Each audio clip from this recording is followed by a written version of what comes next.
guys, how you doing? It's Unit 7, Day 9 and Day 10. So I'm actually going to combine the 2 days. This is going to be kind of a long video. However, you only have to watch one for today and Friday. So today we're going to talk about the last piece of the puzzle to graph trig functions. And it's really not that bad. It's the horizontal shift, and then also the frequency and period. And I'm going to start with the horizontal shift first because it's just like what we've done all along through our study of functions in general. So if we're going to have y equals x squared, and I now have a function transformation that's grouped with x, it's going to go to the right 3. Every coordinate literally goes 1, 2, 3. 1, 2, 3. 1, 2, 3. And you guys understand how that works, right? Oh, I hate pen. Anyway, so nothing new there. Good review on function transformations.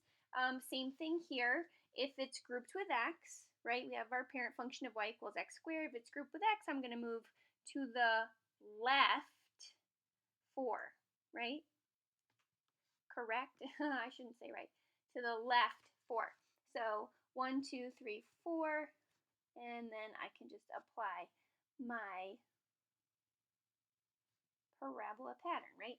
Out 1, up 1, out 1, up 3, out 1, up 5, and so on. Dun, dun, dun. There we go. Oh, I hate pen. Anyway, the thing is with trig functions, it works exactly the same. Like exactly the same. So if we look at one of these babies, and I got the ones with the degrees, so it's even easier. If I just graph cosine, let's just graph our parent function, 1, 0, negative 1, 0, 1, and I can apply the pattern backwards. So I can go from, oh wow, that's terrible. See, this is why I started way back here.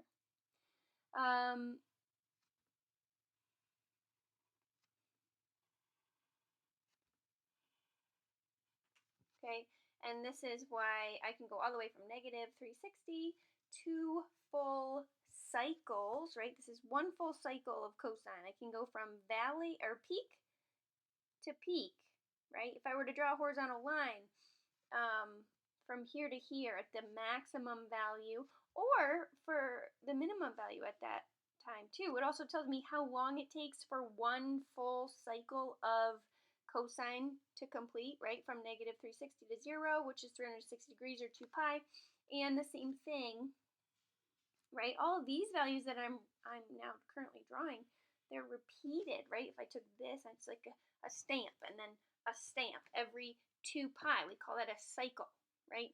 One full cycle of cosine completes from 0 to 2 pi, or from 0 to 360 degrees, just like it goes all the way around the unit circle. It takes I should go this way. It takes exactly 2 pi, right? Now, getting back to what I was actually talking about. This is exactly the same transformation as above. To the right, to the right. How much? Pi over 2. Pi over 2 is 90 degrees.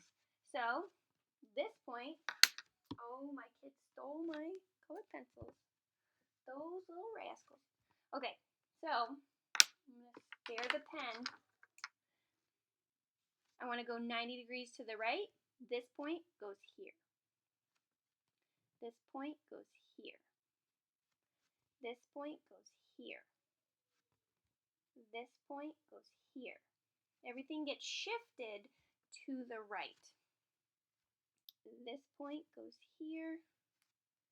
This point goes here. This point here. This point here. And I don't know if you noticed, but I'm pretty sure that looks a little familiar. It looks really similar to sine. Oh, I wonder. Anywho, so that would be the transformation of cosine theta minus pi over 2, right, to the right pi over 2, right? So same exact function transformation we've been using all year. It's all the same rules.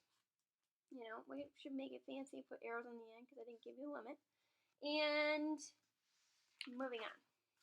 I would highly recommend that you watch the Khan Academy video on cofunctions, which I linked to the assignment post. And you start to see kind of like math isn't necessarily only like layers of an onion, but actually in those layers and through those layers, it's like a labyrinth, right? It's pretty awesome.